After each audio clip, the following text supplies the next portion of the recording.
میرے عزیزوں، آج مجھے بیت المقدس کے سلسلے میں آپ کو کچھ بیداری لانے کی ضرورت ہے۔ آپ یہ اگر سمجھتے ہو کہ ان سے ہمارا کیا تعلق ہے، وہ فلسطین کی بستی میں ہے، ہم یہاں ہندوستان میں ہیں، پوری دنیا کے مسلمانوں کا تعلق بیت المقدس سے ہے حدیث رسول کے مطابق، اور آپ کو وہاں کے حالات یوں سمجھ لیں کہ ایسی ہے کہ وہاں بخار چڑھے گا تو پوری کائنات کے مومنین میں بخار آنا ہے، وہاں کے حالات جو بھی تبدیل ہوں گے اس کا اثر پوری دنیا کے مومنین پر ہونا ہے۔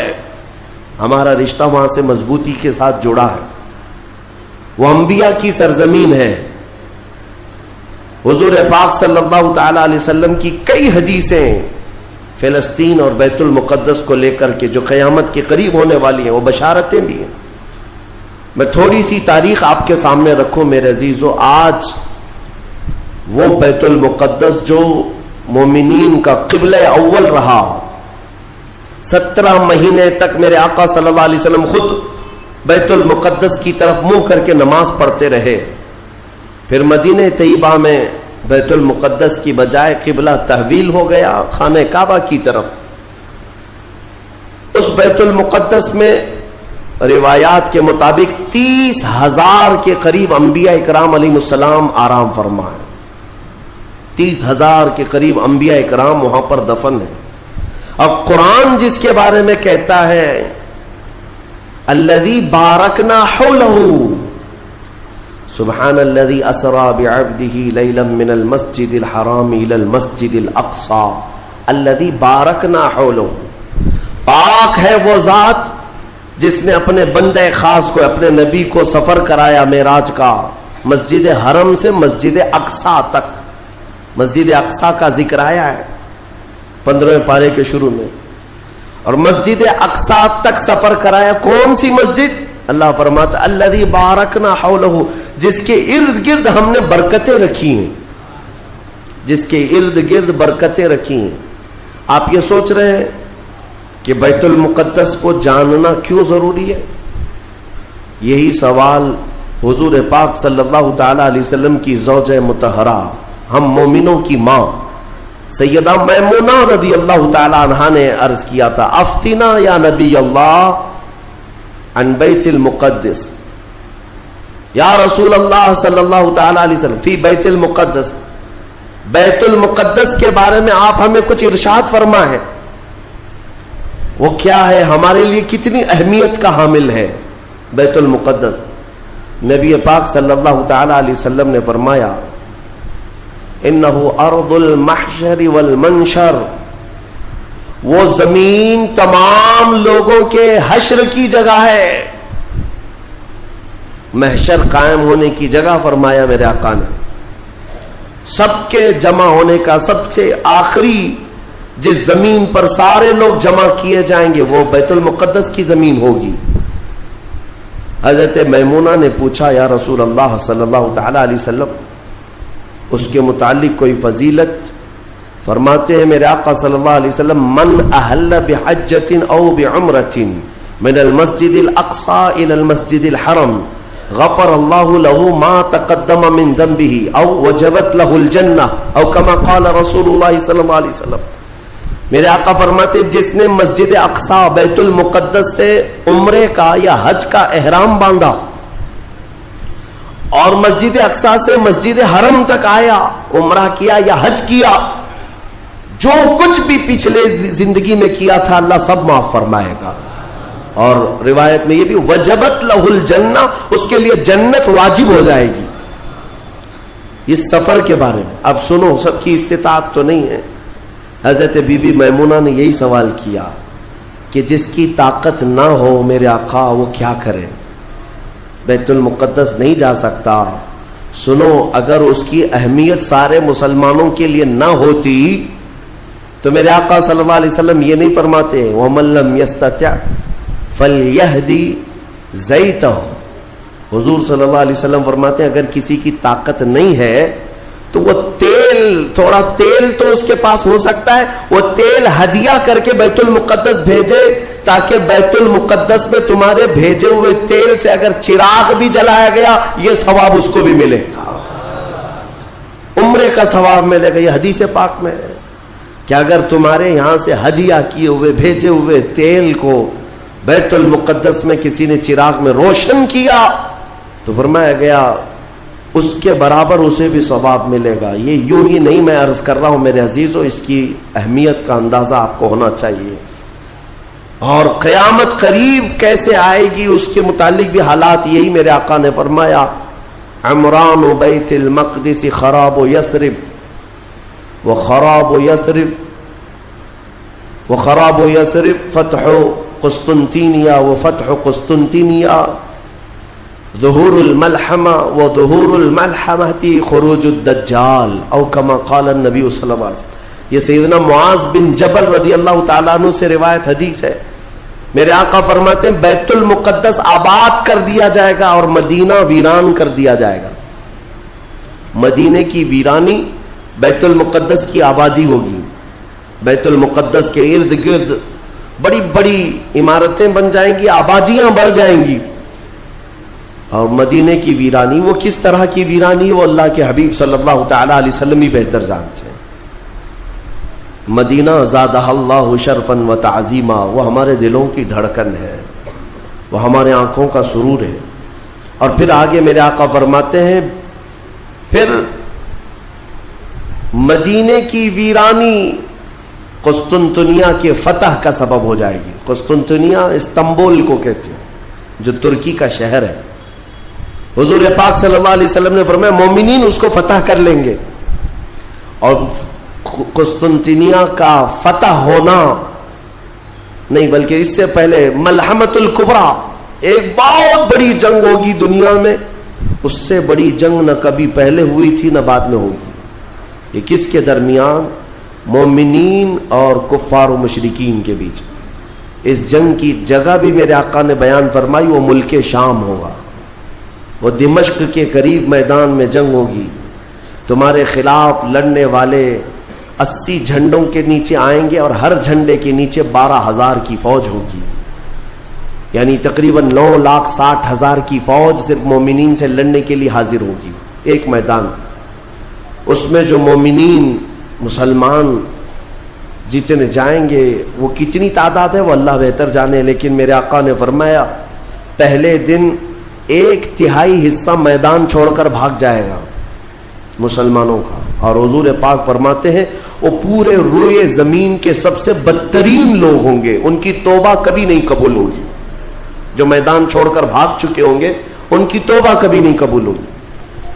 دوسرے دن 1/3 جماعت 1/3 جماعت مومنین کی شہید ہو جائے گی، سب قتل ہو جائیں گے، اور حضور فرماتے ہیں وہ روئے زمین کے سب سے اعلیٰ قسم کے شہداء ہوں گے، سب سے افضل شہداء ہوں گے۔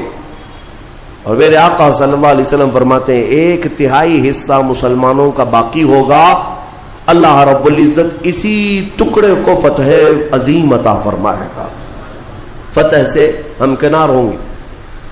اور اس کے بعد قسطنطنیہ فتح ہوگا، قسطنطنیہ فتح ہوتے ہی دجال ظاہر ہو جائے گا، دجال کا خروج ہوگا پوری دنیا میں۔ لیکن یہ بڑی جو علامتیں میرے آقا نے بیان فرمائی کہ دجال کا ظاہر ہونا، اس بڑی جنگ کا ہونا، یہ قسطنطنیہ کا فتح ہونا، ان سب کی اسٹارٹنگ کہاں سے ہوگی؟ وہ بیت المقدس سے۔ اس لیے بیت المقدس کو سمجھنا ہمارے لیے بہت ضروری ہے۔ آج یہودیوں کے تسلط میں ہے بیت المقدس، ان ظالم اور غاصب یہودیوں کے پنجوں میں ہے بیت المقدس، اور یہ آج کی مارکہ آرائی نہیں ہے۔ بیت المقدس کے اندر یہ مارکہ آرائی، جھڑپیں ایک دوسرے کے ساتھ پچھلے 4000 سال سے چل رہی ہیں، آج کی نہیں ہے، یہ 4000 سال پرانی تاریخ ہے بیت المقدس کی۔ اور بیت المقدس جو آج فلسطین کی سرزمین پر واقع ہے، جس شہر میں وہ واقع ہے اس کو یروشلم کہتے ہیں، اور یہ حضرت ابراہیم علیہ السلام کا آباد کیا ہوا ہے۔ سیدنا ابراہیم علیہ السلام عراق کے رہنے والے تھے، عراق کے دریائے فرات کے قریب ایک چھوٹی سی بستی تھی بابل کے قریب، وہاں سے ہجرت کر کے ابراہیم علیہ السلام فلسطین آئے اور وہاں ان کی اولاد ہوئی۔ ابراہیم علیہ السلام پوری دنیا میں 2 مقدس سرزمینوں کو آباد کرنے والے نبی ہیں۔ حضرت ابراہیم علیہ السلام سے ایک بیٹے پیدا ہوئے اسحاق علیہ السلام۔ اسحاق علیہ السلام کو حضرت ابراہیم علیہ السلام نے فلسطین میں آباد کر دیا، اور دوسرے بیٹے ابراہیم علیہ السلام کے سیدنا اسماعیل علیہ السلام، اور حضرت اسماعیل علیہ السلام کو مکۃ المکرمہ میں آباد کیا۔ ابراہیم علیہ السلام کے 2 بیٹے 2 مقدس سرزمینوں کو آباد کرنے والے ہیں، ایک مکہ کو آباد کرتے ہیں اور ایک فلسطین بیت المقدس کو آباد کرتے ہیں۔ اور بنی اسرائیل اسی خاندان کو کہتے ہیں۔ ابراہیم علیہ السلام کے نیچے جو خاندان آیا، حضرت یعقوب علیہ السلام کی اولاد، اور تقریباً سارے انبیاء کرام علیہ السلام جو بنی اسرائیل کے ہیں وہ اسی فلسطین کی سرزمین میں پیدا ہوتے رہے، یا پھر ہجرت کر کے وہیں آئے۔ بڑے بڑے اگر نبیوں کا نام میں اگر ذکر کروں، یہ سب فلسطین میں ہیں۔ حضرت ابراہیم علیہ السلام، حضرت اسحاق علیہ السلام، حضرت یعقوب علیہ السلام، حضرت یوسف علیہ السلام، حضرت داؤد علیہ السلام، حضرت سلیمان علیہ السلام، حضرت زکریا علیہ السلام، حضرت موسیٰ علیہ السلام، حضرت عیسیٰ علیہ السلام، حضرت یحییٰ علیہ السلام، یہ سب کے سب وہیں بیت المقدس کے ارد گرد آباد، وقت کے جلیل القدر پیغمبر بلکہ یہ رسولان اعظام ہیں، یہ سب فلسطین کی سرزمین پر آباد رہے۔ اس سے آپ اندازہ کر سکتے ہیں کہ وہ زمین کتنی برکت والی ہوگی، وہ زمین کتنی متبرک ہے۔ اور اس زمین کی چھوٹی سی اگر میں آپ کو تاریخ بتاؤں تو ابراہیم علیہ السلام کی اولاد کے آباد ہونے کے بعد بنی اسرائیل یہ سرکش قوم ہے بنی اسرائیل، یہ ادھر ادھر بھاگ کر چلے گئے، فلسطین میں آباد نہیں رہے، برسوں بھاگے پھرتے رہے۔ پھر موسیٰ علیہ السلام کا جب زمانہ آیا تو اللہ تعالیٰ نے آپ کو حکم دیا، اے موسیٰ آپ اپنی قوم کو لے کر اس ارض مقدس میں جائیں، مقدس سرزمین، قرآن میں بھی اللہ نے اس کو مقدس سرزمین فرمایا، یا قوم ادخلوا الارض المقدسہ۔ موسیٰ علیہ السلام نے کہا ہے میری قوم چلو مقدس زمین پر جاتے ہیں، اور پیٹ پھیر کر بھاگنا مت ورنہ خسارے میں آؤ گے، نقصان میں آؤ گے۔ جو اس مقدس سرزمین سے پیٹ پھیر کر بھاگے گا وہ بڑے گھاٹے میں رہے گا، قرآن کا فرمان ہے۔ ان کی قوم جو ہے موسیٰ علیہ السلام کی، اس نے جواب کیا دیا جانتے ہیں؟ بیت المقدس کی طرف موسیٰ علیہ السلام بلا رہے تھے تو وہاں ایک دوسری قوم آباد تھی، قوم عمالقہ، وہ اونچے چوڑے لوگ تھے، بڑے ہٹے تگڑے لوگ تھے۔ موسیٰ علیہ السلام کی قوم گھبرا گئی اور کہا کہ ہم نہیں آئیں گے۔ قالوا انا لن ندخلها ابدا ما داموا فيها، جب تک یہ قوم اس زمین پر ہے ہم نہیں آئیں گے، ہم نہیں آئیں گے۔ موسیٰ علیہ السلام بلانے لگے چلو ان سے لڑائی کریں گے، اللہ تعالیٰ فتح عطا کرے گا۔ تو انہوں نے کہا اذهب انت وربك فقاتلا انا هاهنا قاعدون، موسیٰ آپ اور آپ کا خدا جا کر اس قوم سے لڑے، ہم بیٹھ کر دیکھیں گے لڑائی کیسی ہوتی ہے۔ ان کی قوم کا جواب یہ تھا۔ تو موسیٰ علیہ السلام نے اللہ رب العزت کی بارگاہ میں اپنا عذر پیش کیا تو رب تعالیٰ نے فرمایا، اللہ تعالیٰ نے اب سزا کے طور پر اس قوم کے اوپر فرماتا ہے فَإِنَّهَا مُحَرَّمَةٌ عَلَيْهِمْ 40 سَنَةً يَتِيهُونَ فِي الْأَرْضِ، اب 40 سال تک ان میں کا کوئی بندہ اس مقدس سرزمین پر داخل نہیں ہو سکے گا۔ اللہ نے حکم فرمایا 40 سال ان پر یہ زمین حرام کر دی گئی، وہی بنی اسرائیل پر اندر آ نہیں سکو گے اس بیت المقدس پر۔ اور اس کے بعد رب تعالیٰ نے فرمایا یہ بھٹکتے رہیں گے 40 سال، یتیہون فی الارض، میدان تیہ، یہ صحرائے سینا آج بھی مصر کے وادیوں میں ہے، ہم گئے دیکھیں، پہاڑیوں کا ایک سلسلہ ہے، 100 کلومیٹر دور تک چین ہے پہاڑیوں کی، پہچان نہیں پائیں گے، اگر کسی ایک پہاڑی کے بیچ میں چھوڑ دیا جائے تو زندگی پر بھٹکتا رہے۔ تو اس بنی اسرائیل کو ان پہاڑیوں کے بیچ میں چھوڑ دیا گیا، ان کو راستہ نہیں ملتا تھا، کب تک 40 سال تک راستہ نہیں ملا، بھٹکتے رہے۔ وہ ان پہاڑیوں سے باہر آ ہی نہیں پاتے. ایک پہاڑ کراس کرتے سامنے سیم دوسرا پہاڑ نظر آتا, اس کو کراس کرتے تیسرا بھی سیم ویسا ہی نظر آتا. 40 سال گزر گئے بھٹکتے ہوئے. پھر موسیٰ علیہ السلام کی بھی وفات ہو گئی, ہارون علیہ السلام کی بھی وفات ہو گئی. اب یہ جتنے نافرمان تھے یہ مر گئے. ان کی جو نئی نسل آئی, چھوٹے جو بچے تھے, اب وہ جوان ہوئے تو ان کی سوچ مثبت تھی, فکر اچھی تھی. اس وقت اس بنی اسرائیل کے نبی یوشع بن نون تھے, حضرت موسیٰ علیہ السلام کے خادم بھی رہے, یہ اللہ کے نبی تھے. انہوں نے اپنی قوم کو اکٹھا کیا اور سب کے دلوں میں پھر بات ڈالی, آج سے 40 سال پہلے تمہارے باپ داداؤں پر بیت المقدس کی سرزمین حرام کر دی گئی تھی, اب چلو. تو انہوں نے کہا قوم عمالقہ اب بھی ہے, وہاں پر لڑائی ہوگی. انہوں نے کہا چلو میں تمہارے ساتھ ہوں. جب وہ نکلے بیت المقدس کے راستے پر, وہی ہٹے کٹے لوگوں سے ان کا مقابلہ ہوا, قوم عمالقہ سے. صرف دوپہر سے عصر کے درمیان وہ پوری قوم شکست کھا کر بھاگ گئی اور اللہ نے بیت المقدس بنی اسرائیل کو عطا فرمایا. اللہ کے حکم پر اگر چل کر کے دیکھا ہوتا, یہیں بیٹھ کر کے ارے وہ بڑے تگڑے لوگ ہیں, اونچے لوگ ہیں, یہ بنی اسرائیل کی عادت ہے.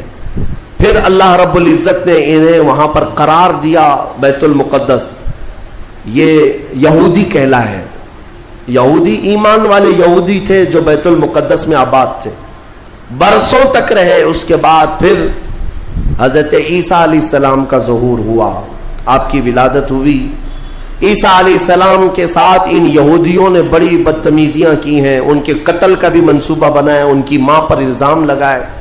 یہودی بڑی بدماش قوم, اور انہوں نے تقریباً 10,000 نبیوں کو قتل کیا ہے. اللہ کے نبیوں کو قتل کرتے تھے. اب اللہ رب العزت نے قرآن میں جن کے بارے میں فرمایا غضب اللہ علیہم, اللہ کا ان پر غضب ہے, اللہ کا ان پر غضب ہے, آج بھی غضب ہے, غضب ہے. تھوڑے دن ان کے ازدہار کے آتے ہیں, ترقی کے آتے ہیں, تو دنیا کو ایسا لگتا ہے پوری دنیا کے بادشاہ یہی ہے. پھر رب تبارک و تعالیٰ انہیں اوندھے منہ پھر گراتا ہے. ذلت ان کا ساتھ قیامت تک نہیں چھوڑے گی, قیامت تک نہیں. انہوں نے انبیاء کا قتل کیا اور بیت المقدس میں آباد رہے. تو پھر ایک بادشاہ ایسا آیا عراق کا, بخت نصر نام تھا, وہ آ کر کے بیت المقدس پر ایسا حملہ کیا, ایسا حملہ کیا کہ اس نے ہزاروں یہودیوں کو قتل کیا اور بیت المقدس کی عمارتیں توڑ پھوڑ کر رکھ دی. جو حضرت سلیمان علیہ السلام کے زمانے میں عمارت بنی تھی بیت المقدس کی. ہاں یہ بھی میں بتا دوں اس کی تاریخ کیا ہے. حضرت سلیمان علیہ السلام بادشاہ تھے, اللہ تعالیٰ نے حکم دیا کہ تم تعمیر کرو.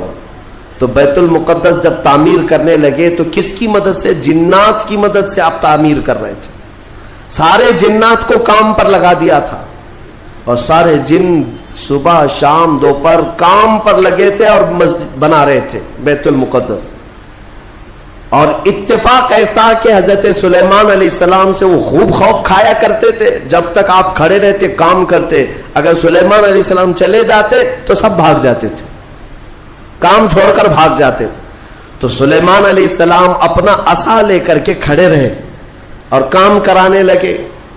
اب اتفاق ایسا ہوا کہ سلیمان علیہ السلام دن میں بھی نہیں جا رہے, رات میں بھی نہیں جا رہے, کھڑے ہی کھڑے ہیں, اور دن رات ان کا کام چالو ہے. لیکن ہوا یہ تھا کہ سلیمان علیہ السلام کی وفات ہو چکی تھی. کھڑے کھڑے آپ کا انتقال ہوا ہے حضرت سلیمان علیہ السلام کا, اور اپنے عصا کے سہارے کھڑے رہ گئے انتقال کے بعد بھی. یہ صرف اور صرف نبوت کی شان ہے, یہ صرف نبیوں کی شان ہے. قرآن میں ہے, اللہ تعالیٰ نے فرمایا فلما تبینت الجن, جنات کو کب معلوم ہوا پتا ہے؟ دیمک نے حضرت سلیمان علیہ السلام کی لکڑی کو کھا لیا. یہ جو عصا تھا دیمک کھا گئی, دیمک کھانے کی وجہ سے لکڑی ٹوٹی. تو لکڑی ٹوٹنے کے بعد حضرت سلیمان علیہ السلام زمین پر آ گرے. تب جنات کو پتا چلا ان کا تو کب کے انتقال ہو چکا ہے, اور اس وقت تک بیت المقدس کی تعمیر ہو چکی تھی. ہاں, جس کو روایات میں ہیکل سلیمانی بھی کہا گیا ہے. بیت المقدس, ہیکل سلیمانی, یہ الگ الگ ووادت جو معاملات ہیں, میں اس کو پھر کبھی عرض کرتا ہوں. یہ تعمیر مکمل ہوئی اور وہی یہودیوں کے لیے مقدس جگہ. اور بخت نصر نے جس کو توڑا وہی ہیکل سلیمانی تھا, اور اس کے نیچے بہت ساری ان کی مقدس کتابیں جس سے جادو کرتے تھے وہ سب دفن کر دی گئیں. سلیمان علیہ السلام کی کرسی وہ بھی دفن کر دی گئی. آج بھی یہ یہودی جو کھدائی کر رہے ہیں اسی کرسی کو تلاش کرنے کے لیے, اپنی باقیات وہ جادو کی کتابیں تلاش کرنے کے لیے آج بھی یہ کھدائی کر رہے ہیں بیت المقدس کے ارد گرد. اور یہ جو تھرڈ ٹیمپل کہتے ہیں, تیسرا مندر تعمیر ہونا ہے, وہ تھرڈ ٹیمپل کا مطلب یہی ہیکل سلیمانی کو انہیں بنانا ہے, بیت المقدس کو ہدم کر کے, منہدم کر کے. یہ جو مسجد اقصی ہے اس کو ختم کر کے انہیں وہاں پر تھرڈ ٹیمپل بنانا ہے, یہ ان کا خواب ہے.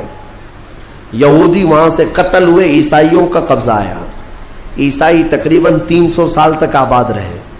پھر ایک بادشاہ آیا, ایران کا بادشاہ تھا خسرو, اس نے بدلہ لیا اور اس کے بعد یہودیوں کو پھر سے آباد کیا.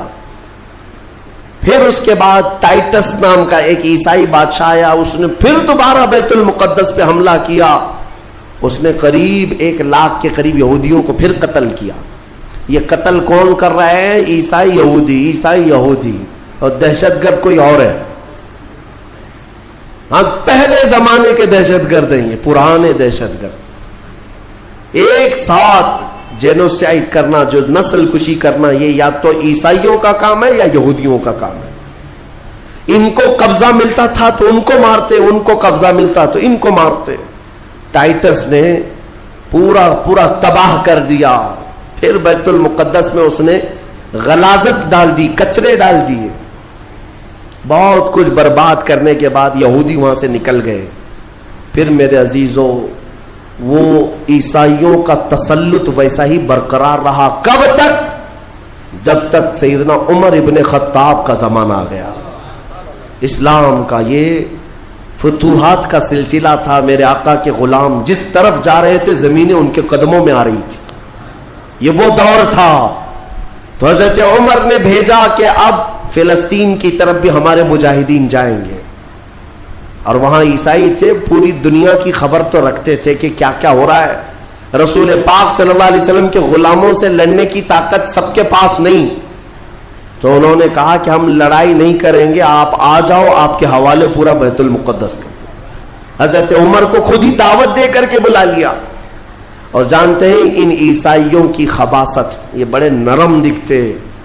اس وقت قبۃ الصخرہ جس کو آپ ڈوم آف راک کہتے ہیں, یہ یلو کلر کا جو گنبد نظر آتا ہے, یہودی اس کو بڑا مقدس سمجھتے ہیں, بڑا مقدس. اس پر عیسائیوں نے پورے لوگوں کی غلاظتیں کچرے ڈال کر کے رکھے تھے. اس زمانے میں کوئی دوسرا گنبد تھا وہاں پر, یہ تو پھر اموی خلیفہ کے زمانے میں یلو کلر کا پھر سے بنایا گیا. لیکن اس زمانے میں کچرا ڈال کر کے رکھتے تھے عیسائی, یہودیوں کو جلانے کے لیے. یہودیوں کی وہ مقدس جگہ ہے. پھر حضرت عمر فاروق رضی اللہ تعالیٰ جب تشریف لائے تو جانتے ہیں کس شان سے آئے تھے. سیدنا عمر فاروق مدینہ طیبہ سے نکل کر کے اپنے ایک تنہا غلام کے ساتھ بیت المقدس گئے, کوئی فوج لے کر نہیں گئے.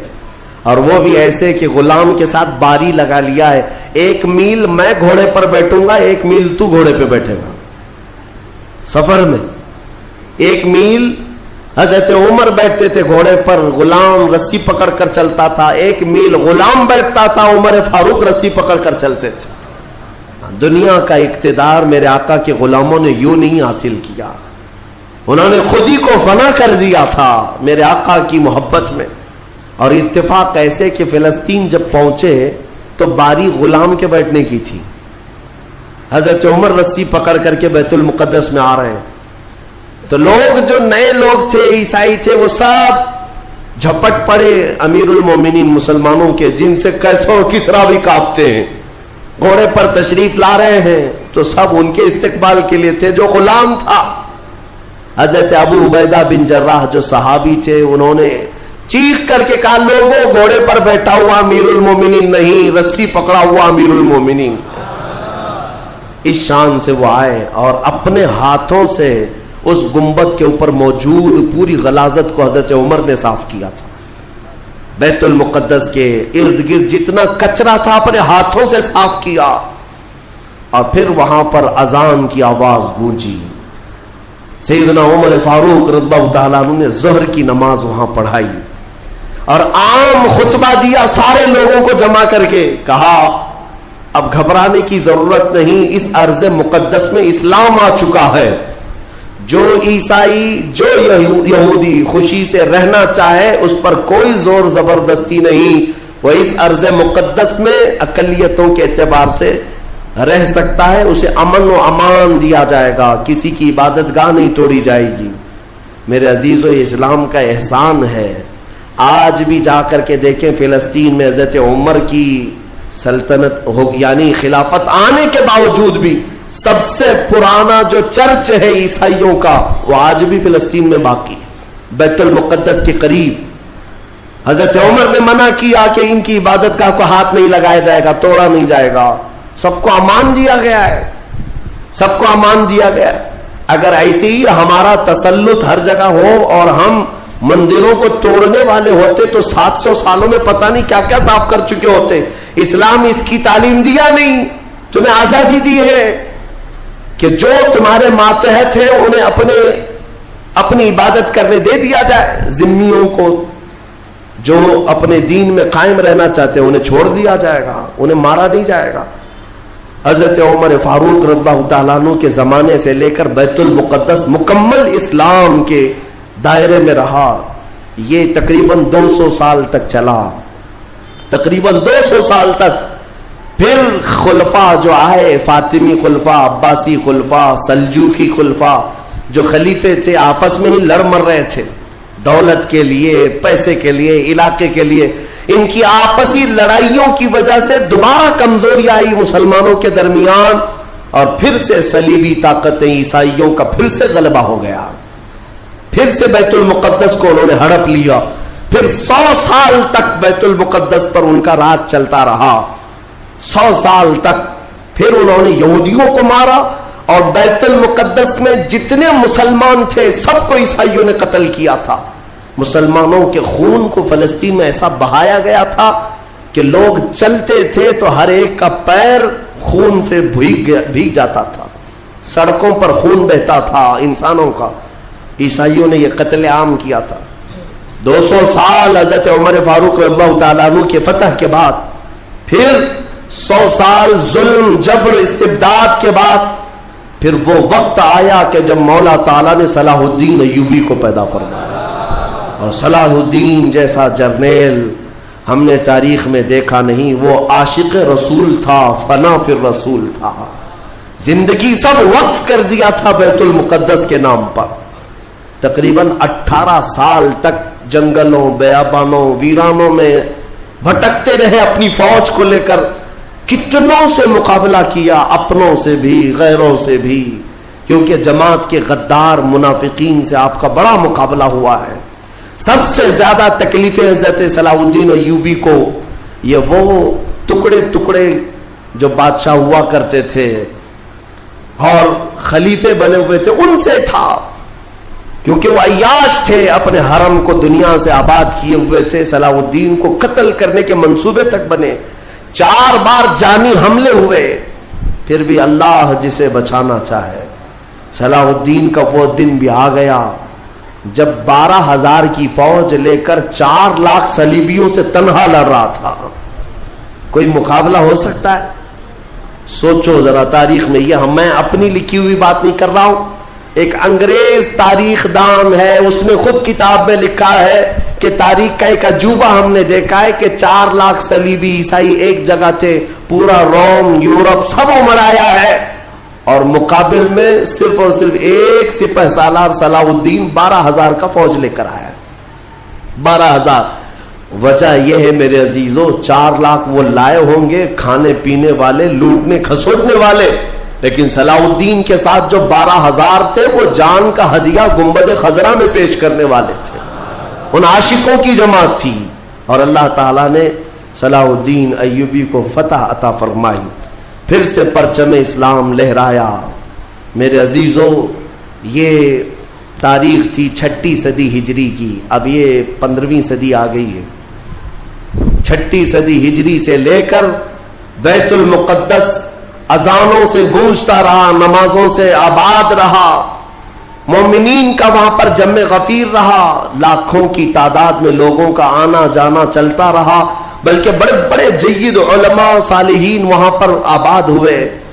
امام غزالی رحمۃ اللہ تعالی علیہ کر کے کتنے لوگوں کو اللہ نے ولایت ہے کہ بیت المقدس 800 سال کے قریب ہو گئے صلاح الدین ایوبی کو واپس لائے ہوئے، لیکن پچھلے 100 سال سے پوری دنیا کے یہودیوں کے اندر ایک یہ فکر پیدا ہوئی کہ ہماری ایک ریاست ہونی چاہیے، ہمارا ایک ملک ہونا چاہیے۔ یہ مارے مارے پوری دنیا میں پھر رہے تھے، ہٹلر نے ان کو مارا تو امریکہ میں چلے گئے، امریکہ میں مارے گئے تو برطانیہ میں گئے، برطانیہ سے فرانس میں گئے، جگہ جگہ یہ تھوڑے تھوڑے تھوڑے آباد ہوتے رہے۔ اور اس کے بعد پھر ان کے اندر ایک تحریک پیدا ہوئی 18ویں صدی عیسوی میں کہ تمہاری اپنی ایک ریاست ہونی چاہیے۔ تو ان کی اپنی ریاست، اتنا اپنا ملک چاہیے کہاں؟ وہی مقدس زمین جو تمہارے باپ داداؤں کی ہے، کیونکہ یہودی یعقوب علیہ السلام کی اولاد میں اپنے آپ کو کہتے ہیں، تو اس سرزمین پر جانے کے لیے کوششیں کرتے رہے۔ لیکن فلسطین اس زمانے میں خلافت عثمانیہ کا حصہ تھی، جو ترکی کے بادشاہ تھے، ترکی کے اندر میں فلسطین آتا تھا، تو وہاں پر ان کی مجال نہیں تھی۔ لیکن ہوا یہ کہ 1914 سے 1918 کے بیچ میں فرسٹ ورلڈ وار ہوئی، دنیا کی سب سے بڑی جنگ، پہلی جنگ عظیم، جس میں ترکیوں نے جرمنی کا ساتھ دیا اور ہار گئے برطانیہ انگلینڈ کے مقابل میں۔ تو ہارنے کی وجہ سے ہوا یہ کہ ترکی کی ساری خلافت ختم ہو گئی، خلافت عثمانیہ کے ٹکڑے ٹکڑے ہو گئے، 50 ملکوں پر ان کی اکیلی حکومت تھی، سب ٹکڑے ہو گئے، ترکی کو سب ختم کر دیا گیا، خلافت ختم کر دی گئی۔ یہ 1920 میں خلافت ختم کر دی گئی، اور پھر برطانیہ انگلینڈ کے تسلط میں، اس کے قبضے میں فلسطین بھی آیا۔ یہ وہ زمانہ تھا جب ہمارا انڈیا بھی انگلینڈ کے انڈر میں تھا، ہمارا بھارت بھی۔ برطانیہ ہر ملک فتح کرتے ہوئے اپنے اندر لیتے جا رہے تھے، یہ انگریزوں کی عادت تھی۔ تو فلسطین بھی ان کے اندر میں تھا۔ تو اب ان لوگوں نے یہودیوں کے لیے ایک عام اعلان کیا، ڈکلیریشن آف بالفور کہا جاتا ہے، ایک بالفور اعلامیہ، جس میں اعلان کیا گیا کہ دنیا بھر کے جو بھی یہودی ہیں وہ ہجرت کر کے یہاں آئے، انہیں گھر دیا جائے گا۔ 1921 سے پھر فلسطین میں ایک چھوٹی سی بستی میں ان کو بسایا گیا، 4000 لوگ پہلے آئے، 4000 لوگ آئے، پھر یہ ہجرت کا سلسلہ چلتا رہا یہاں تک کہ 1947 میں ان کی آبادی 36 لاکھ کے قریب ہو گئی، 30-35 لاکھ سے بڑھ کر کے آگے بڑھ گئے۔ اور اس کے بعد پھر 1948 میں ان ظالموں نے اقوام متحدہ UN کی مدد سے یہ اعلان کر دیا پوری دنیا میں کہ اب یہ فلسطین نہیں ہے، اس کا آدھا حصہ اسرائیل ہے، یہ ہمارا ملک ہے۔ بات در حقیقت یہ تھی کہ UN میں، اقوام متحدہ میں یہ بل پاس ہوا تھا کہ یہودیوں کو بھی رہنے دیا جائے، مسلمانوں کو بھی۔ اس فلسطین کے 2 ٹکڑے کیے جائیں گے، ایک مسلمان فلسطین بنائیں گے اور ایک یہودی اسرائیل بنائیں گے۔ آج بھی یہ اقوام متحدہ UN کا یہ بل آج بھی موجود ہے، اقوام متحدہ سے یہ بل پاس ہوا۔ یہودی تو مان گئے، لیکن پورے عرب کے مسلمان اس کے خلاف تھے کہ عربوں کے بیچوں بیچ ایک یہودی ریاست کیسے قائم ہو سکتی ہے؟ یہ ہمارا مقدس معاملہ ہے، مقدس سرزمین سے ہمارا تعلق ہے۔ احتجاج کرتے رہے، لیکن ان یہودیوں نے مال کے ذریعے، عورتوں کے ذریعے سارے عرب ملکوں کے جو بادشاہ تھے ان تک اپنا تسلط جما لیا۔ کئی ایسے عرب بادشاہ ہیں جن کی بیویاں یہودی ہیں، ان کے گھروں تک یہ پہنچ گئے اور ان کو ایسا نیوٹرل کر دیا کہ اب وہ فلسطین کے بارے میں بات نہ کریں۔ ہوا یہ کہ اسرائیل تو بن گیا، لیکن آج تک فلسطین نہیں بن سکا۔ فلسطین کا وجود دنیا نہیں دکھاتی، گوگل میں چیک کرو تو نہیں بتاتا فلسطین کوئی جگہ نہیں۔ میرے عزیزوں ہر 10 سال پر یہ زمین کو ہڑپتے ہڑپتے ہڑپتے آج پورا وہ ارض مقدس جس کو فلسطین کہا جاتا ہے 90% یہودیوں کے قبضے میں آ گیا. اقوام متحدہ سے یہ بھی بل پاس ہوا تھا کہ آدھا آدھا کر لیا جائے، اسرائیل ایک ریاست، فلسطین ایک ریاست، لیکن بیت المقدس جو ہے مسجد اقصی وہ دونوں کے اندر میں نہیں رہے گی، یہ اقوام متحدہ کے اندر میں، یہ خود مختار رہے، کیونکہ یہاں یہودیوں کا بھی تعلق ہے، عیسائیوں کا بھی ہے، مسلمانوں کا ہے، سب کو یہاں آنا جانے کی اجازت رہے گی، کسی کے انڈر میں نہیں رہے گا. یہ پاس ہوا تھا، لیکن آج حالات یہ ہے کہ اس بیت المقدس کی دیواروں پر، دروازوں پر یہ وحشی ظالم اسرائیلی بندوق تانے آج بھی کھڑے ہوئے. یہ جسے اندر جانے دیں وہ جائے گا. پوری دنیا اپنی آنکھوں سے دیکھ رہی ہے ان کی خیانت، ان کی غداری کو، لیکن کوئی ایک جملہ تک نہیں کہتا کہ اسرائیل دہشت گرد ہے. آپ کو میں ایک آنکڑے اگر بتاؤں تو آپ کے رونگٹے کھڑے ہو جائیں. انہوں نے فلسطین کے مسلمانوں میں سے اب تک 2.5 لاکھ صرف بچوں کو قتل کیا ہے ان اسرائیلیوں نے. آج بھی یہ ڈیٹا موجود ہے، انٹرنیٹ پہ موجود ہے، بڑی بڑی ویب سائٹس ہیں، انہوں نے شو کیا. اقوام متحدہ کی بھی رپورٹ موجود ہے کہ فلسطین کے کتنے مارے گئے. ان دونوں کی جنگ میں 24 لوگ اگر مارے جاتے ہیں تو 23 فلسطینی ہوتے ہیں، 1 اسرائیلی ہوتا ہے. پھر بھی دہشت گرد فلسطین ہے، آتنکواد فلسطین ہے. میرے عزیزو یہ دنیا جو دوہرا کھیل کھیل رہی ہے اس کو کون بتائے گا آخر؟ وہاں جمعہ کی نماز پڑھنے کے لیے مومنین آج بھی جاتے ہیں، ان پر گولیاں برسا دی جاتی ہیں، لیکن ان جیال مسلمانوں کو ہزاروں سلام جو تلواروں کے سائے میں بھی میرے مولا کی عبادت خشوع و خضوع سے کرتے. میں خود گیا اور دیکھا ہوں، چھوٹے چھوٹے سے بچے 6 سال کے 8 سال کے بچے ملنے کے لیے آتے ہیں اور یہ پورے اسلحے میں لیس فوجی کھڑے رہتے ہیں. چھوٹا سا بچہ ان کی گن کو یوں گھماتا ہے اور مسجد میں اندر آتا ہے، ایسا لگتا ہے جیسے وہ کھلونے کو پکڑ رہا ہے. میرے عزیزو یہ بھی حدیث پاک کے ذریعے سے میں بتاتا ہوں.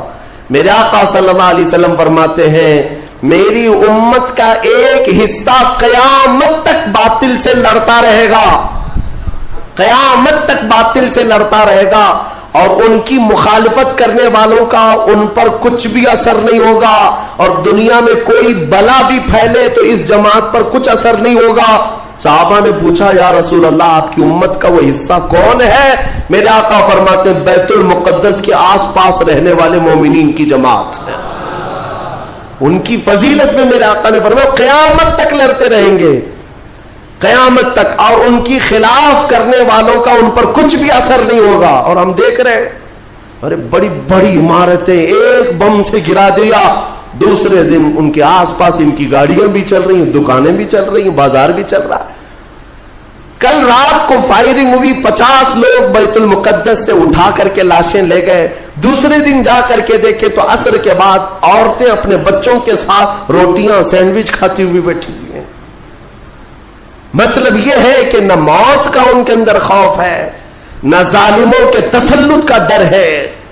ہاں یہ بھی اللہ تعالیٰ کی طرف سے ہوتا ہے کہ مولا جب کسی کا دل کشادہ کرے تو بڑے بڑے پہاڑوں سے بھی انہیں ڈر نہیں لگتا. اور ایک حدیث میرے آقا صلی اللہ علیہ وسلم نے فرمایا کہ سید البقاع بیت المقدس، سید الصخرۃ صخرۃ بیت المقدس. حضور نے فرمایا پوری روئے زمین کا سردار جو حصہ ہے وہ بیت المقدس کا حصہ، سردار حصہ. اور گنبدوں میں اگر سردار گنبد ہے تو بیت المقدس کا گنبد ہے، یہ میرے آقا نے فرمایا. اور حضور فرماتے ہیں تم دیکھنا کہ اخیر زمانے میں سارے لوگ اس زمین کی طرف ہجرت کر جائیں گے. جب ایسی ہجرت کا وقت آ جائے حضور فرماتے ہیں فَلْزَمْهُمْ، تم لازم پکڑ لینا، اس جماعت کے ساتھ چلے جانا، کیونکہ خیر پوری دنیا میں صرف وہی ہوگا اور کہیں نہیں ہوگا. اور آج جو حالات دیکھ رہے ہیں نا، یہودیوں کا تسلط ہے، ان کا قبضہ ہے. میرے عزیزو چند دنوں کی بات ہے، میں قرآن سے اور حدیث سے وقت ہوتا تو میں آج چونکہ یہ جمعۃ الوداع ہے اور یوم قدس کے نام سے پوری دنیا آج منا رہی ہے. اس لیے میں نے تمہارے سامنے یہ باتیں رکھی ہیں. بیت المقدس کیا ہے؟ بیت المقدس کے بارے میں میرے آقا صلی اللہ علیہ وسلم نے فرمایا یہ ہمیشہ اب یہودیوں کے تسلط میں نہیں جائے گا. یہ میرا یقین ہے. دنیا ٹل سکتی ہے مگر میرے مصطفیٰ کا فرمان نہیں ٹلے گا. میرے آقا نے اگر فرمایا ہے تو وہ ہو کر رہے گا.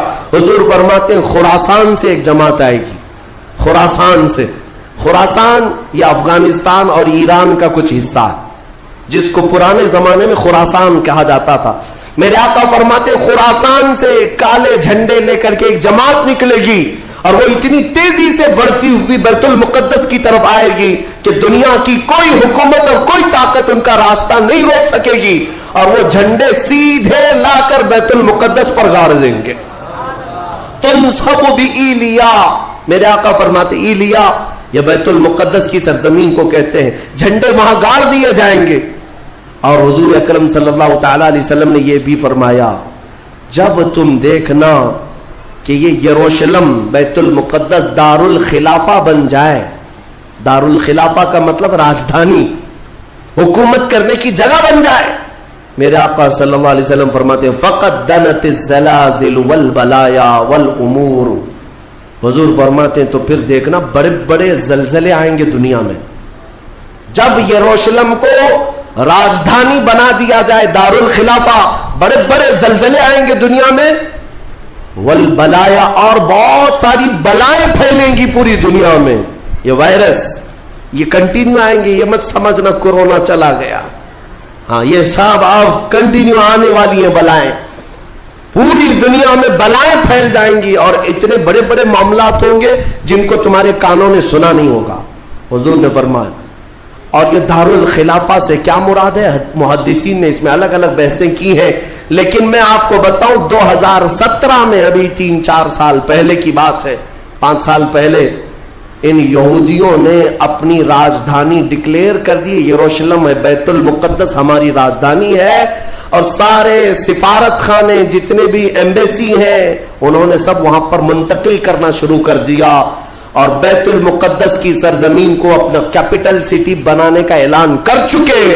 اور میرے آقا کی حدیث صادق آ رہی ہے جب وہ راجدھانی بنے گی اب بڑے بڑے زلزلے ہوں گے اور پوری دنیا میں بلائیں پھیلیں گی اور بڑے بڑے معاملات ہوں گے. اور پھر اس کے بعد میرے آقا صلی اللہ علیہ وسلم فرماتے ہیں ایک دور ایسا آئے گا کہ اللہ ان کو ذلیل و رسوا کر کے اس زمین سے نکالے گا اور ایک امام برحق کے جھنڈے تلے مومنین جمع ہوں گے. پوچھا گیا وہ امام برحق کون ہوگا؟ میرے آقا فرماتے ہیں وہ میری اولاد میں سے ہوگا, اس کا نام میرے نام پر ہوگا, اس کے باپ کا نام میرے باپ کے نام پر ہوگا اور اللہ اس کو امام مہدی کی شکل میں بھیجے گا. ہاں یہ زمانہ بہت قریب آ چکا. یہ زمانہ بہت قریب آ چکا. میں بارگاہ رب العزت میں آج جمعۃ الوداع میں یہی دعا کرتا ہوں کہ مولا اگر زندگی کی سانسیں باقی ہیں تو امام مہدی کی فوج میں ہمیں جگہ عطا فرما. ان کے جھنڈے تلے مولا ہمیں امن و امان عطا فرما دے.